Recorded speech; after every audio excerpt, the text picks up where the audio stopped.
parsantiin 40 way Harar Arsii keessa jirti. Parsanti maal jechuudha kun risaalaa maal erga kun? Harar Arsii keessa jiraachuun dachiisirra jirti bara hawaasa Oromoodha. Kaleen waliin qabsaayaa turte jaarraa abbaa gadaatii fi waaqoo guutuu gamaa gamana walitti dhufte maal jechuudha kun amma?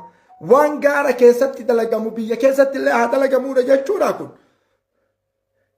Waan gaara keessatti dalagamu Harar Arsii keessa jirti kun ummata walitti duchisuun hin baqqa'u.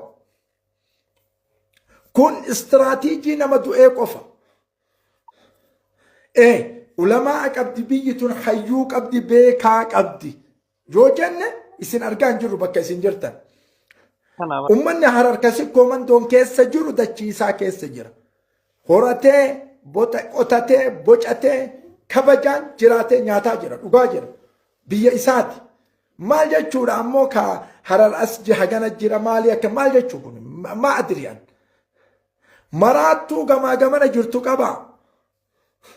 Maraattuu gamaa gamana jirtu hawaasa Oromoo walitti nammeessina walitti nadheessina bayaa portokoola ijoollee daa'imaa keessa. Portokoola ijoollee daa'imaa isin qadiyyaan namni tokko yoo tuqamu qadiyyaan namni tokko yoo tuqamu aalimni tokko yoo tuqamu isin hammeessaa gandummaan isin. Gandummaan isin hammeessaa isin waan Falastiin guyyaa tokko gabbaatanii barcummaa akkasitti tolfattanii maan dubbatina waan yoom gadi baatanii ummata Falastiin ka akkasii saabatisan ka Awurooppaa fi Ameerikaan badhee maraa itti fe'attisan guyyaa takka maan dubbatina baaluma eeguudha isin baalli halaala haraama halaala haraama kanuma qadiyyaan keessan kanuma ka rabbiin isin kalaqeef akkamitti ummata islaamaa kuffiftanii ufiillee kuftanii taarika keessanillee kuffiftanii kennallee kuffiftanii hadaaraan keessan birritti dachaanaan rabbillee salphinna guyyaa guyyaan baasaa jira. Salphinna takkaa duniyaa irratti hin argin. Salphinna guyyaa takka duniyaa irratti hin argin akka da'awaan bootaa hin gahin badhee isaa ajaa'iba na fakkaata Gujii fi Sidaamaa shahaadaa qabsiifna. Kunuu shahaadaan qabanne jarana. Gujii maalitti deemtan Dabuubii maalitti deemtan kunuu shahaadaa qabachuu qaba irra deebi'ee. Kan mana jiru kun shahaadaa maal qabate ganaa jira. Ganaa shahaadaa ashhadu Allah ilaha illallah faqat kana. Ummanni Harar kun ummata ajaa'ibaati. Waan ajaa'ibaa isinitti himu. Qadiyyaa Falastiin kana keessatti waan ummanni kun dalage wabillaahi watallaahi rabbi qofa haa dubbatu. Amma yeroo kana akkana dubbadhu natti aartan isin. Qadiyyaa Falastiin kana keessatti ummanni kun garaa jala waan inni taphate rabbi qofa haa dubbatu. Rabbi qofa kaaliidhi qofa haa dubbatu rabbiin qofti jechuudha. Ani hin dubbadhu amma. Hin dubbadhu an gandummaa walaa kada Abuu Musaab ka Oromoo kulliiti ka Islaamaati. Hin beeku an gandummaa. Gandummaa tokko hin beeku dhugaa jiru qofa dubbadha. Warri gaara keessatti gamaa gamanaa wallaqaalla kunan laalchisu lachuan gamaa gamanaallee zaalimtoonni eessatti akka isiin itti dhalatte bakka isiin itti dhalatte hin beekuan. Warri ammoo kassatan sooshaal miidiyaa kanarratti baatanii haasoytan tokkoon keessan haga anaan bahutti faashiyyoota isin beekan.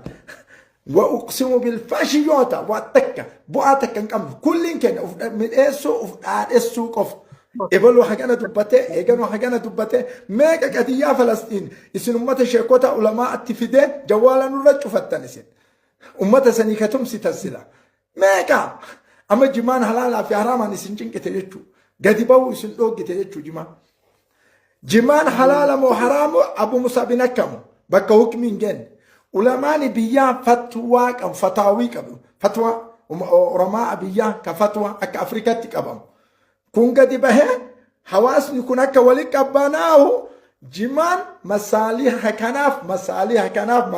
كناف حلال تات وإلا جمان فقط اسم مانو حرام جرا يوم النسون جرامين حرام جمان حرام قفت تنباتو بعد مرة تباتي بال الله هنشيفت بال الله هنشيفت يوكين أمة حررسن على ونيات أمة سيكو من دوتي جمام كل مكان رئينا سنيات نمنا ستينيات رئين انقبت نمنا اللولوكا بكامرة جرتي جيسين بكامرة ايه قوان نكون حرامتي أمة كامرين أقو أمة وانا داد داجر جماعة كانت تنياتو كان مسجد السينين عجراني أكانو تسين اتما ani baba hukmin senyam jiman harama masjida gasseni na aga tobatan tiyana nama fon kamri nyaat fa kamri dugu fi fon karkarro dugu jechun sharia islam arrat umman ku masjida dude salata hala sakranate wanni tu wasfi akasi yo qabat wanni tun haram gesintat nama jimanya tu tokoch masjida kaseni onach hakama akasitit nam toko masjida salatu sanin bod masjidni safato kongutu كل قام وان قام مو فمو ربين توكو تشابيك اني اسين حراما اسين حلالا توكو كيسسين اني تكالنيان غير وني تون حراما يوتاتي فقط وني مسجد كيستي صلاه برسنتي دي برا هركي سدتم قاماتو وجي سلام يچ ور حراما دغوجي يو اسين حلالا تاتي امو غدي بايا حلالا جرا نولين شيغنا akka hawaasni walitti buune akka hawaasni walin tuuyi. Yuunivarsiitiin onlaayinatti barsiisaa jiru ka biyya keenya keessatti hambaan tana nama hedduu digiriin eebbisiisaa jirutu jira. Ka PhD'n eebbisiisaa jirutu jira. Ka maastarsiin eebbisiisaa jirutu jira. Dhuguma yuunivarsiitiin sun biyyoota silaa jiran keessatti muctamadaa. Qarshiin namarraa guuramaa jira namni lillaahi walin rasuulii qaraa'isaa jiru hin jiru. Qarshii guuranii barsiisaa jiran waan kana. Qarshiidhaan namni barsiisaa jira. Nuti magaafa maastarsi kenya furannee barannu san maastarsi san almost dolara meeqa ture kuma dhibba shan waan akkanaa kana ture PhD immoo dolara 2,000 namni niiraa kana hunda gannaqee qara'aa jiru kun 150 ka Itoophiyaa 200 Itoophiyaa baasee qara'aa jiru kun dhuguma mu'ahala ta'aa jira. Yuunivarsiitiin sunoo addunyaa keessaa biyyatam keessatti qeebaltii qabdi. Waan kana gaafadheen ture asumaanuu yuunivarsiituman keessatti barachaa ture ka onlaayinaa san irratti gaafadheetan ture. Yuunivarsiitiin tun biyyatam keessa fudhatama qabdi jennaan warra silaa idaaraa gaafadheetan deebisaa isaanirraa dhabee ifii barbaadutti seenee biyya addunyaa tana keessaa biyyuma takkitti isiin keessatti fudhatama qabdu dhabe jechuudha. Biyyuma takkitti isiin keessatti fudhatama qabdu dhabe jecha. Yuunivarsiitiin biyya biraa keessa fudhatama hin qabaanne haala kamiin Itoophiyaa keessa dhuftee fudhatama qabaachuu dandeessi laata? Ulaagaa kamiin Itoophiyaa keessa dhuftee abbaan barbaade yuunivarsiitii san ol seenee waan namni silaa digiriidhaan fudhachuu hin malle PhD'dhaan fudhatee kaanis dooktara jedhamee itti yaamamee ilmiin shari'aadhaa akkanaa miti. Ilmiin shari'aadhaa tartiiba mataa ifii qabdi. Hattaa yoo gartee ilmuma shari'aa tanaaf sartifikeetaniin oofayyette fakkeenyaaf amma mas'alaata kana isinitti haasa amma akka namni hedduun waldhabbii jiru hubatu jechuudha. Sirna dhaggeeffadhaa. Mas'alaata kana isinii haasa. Profeesarummaan profeesara ta'uun asumaanuu baay'ee ta'uu yuunivarsiitiileen amma isinii mukuun ka onlaayinaa kun gariin isaanii profeesarummaa illee kan nu jiran. Profeesarummaa namtichumti kannaa jiru kun eessaa fudhate jettee gaafa deebite profeesara tokkotu jira isaan keessa. Tokkicha sanii takka ammoo lamatu jira. Lammeensantu profeesarummaa nama kanaa kan akka dhaabbatatti osoo hin taane jecha. Isinii jedhe garuu yeroo kannan maqaa dhaabatiin kannan akka waan gartee dhaabni sun dhaaba profeesarri keessa guutete isheetitti. San booda profeesara sadii tahan. Sadeen kun ifumaafuu gatta'aniiti profeesara afraffaa tokkoof kennan. Profeesara shanaffaa kan nu barbaadanii afran kun walitti qabamanii shanaffaa kanaaf kennan. Jedhu namni tokko argamuu qabu. Ammoo haraama jenne asii haraama jenne dhandheetti harargi haraama jedhaan jiru. Qeeteen waan jenne murteessina akka rusiititti qaraa haraama kanaan nu ga'e kitaaballee kanaan agarre wanni qe'ee keessanitti hin dubbatinaa nuun jedhu argamuu qaba. Isa biraa nama ulamaa'ii irraa waan jarrabe qaba. Ulamaa'ii koree fatwaa irraa waan jarrabe qaba. Koreen fatwaa mas'alaan tuni mas'alaa laaftuun jetti wayii haadhaa qeerroo jedhani baay'ee haasutti rabbi barakaa isii haa godhu. Mas'alaan kun mas'alaa laaftu. Gaafuu ammallee wal gayyanii achi waliin nama wal oofanii Addis Ababaa oolee bulanan mas'alaa kana ilaaltanii waan finne koreen fatwaa harargee sodaattanii akka intalattiin si jettu durriyyee sodaattan malee qaata hin dhabne waan kana. Haraamummaa caatiillee hin wallaalle durriyyee sodaattanii miidiyaarra durriyyee sodaatanii deebitee kaa'an. Garuu guyyaa qaamatti gaafatan. Doktor Jeelaani yoo gaafatanii caatiin haraamuma jedhan miidiyaa rammaa naasu. Doktor Kamaal yoo gaafata haraamuma jedhan miidiyaa rammaa baanii haasu. wanni kun dawwalanii torbaana qaatiin ashaddan takai bubbilee jira guyyaa sadiitti ammallee warga'iin guyyaa sadii ani qara guyyaa sadiitti duudaan jiru guyyaa sadii labsanii maaf gadidni yoo fatwaan asiin godhame nu fatwaa suudiitiin bullan ummal qura'aan ila isaan fatwaan isaanii nulleen ta'a ummal qura'aan ajaa fatwaa daftanii isaan haga ulamaa'iin asii haga isin fatwaa gootanii nu fatwaa suudiitiin bullan koreen fatwaa nu eeggadhaa jettanii mire isin eegganna deemine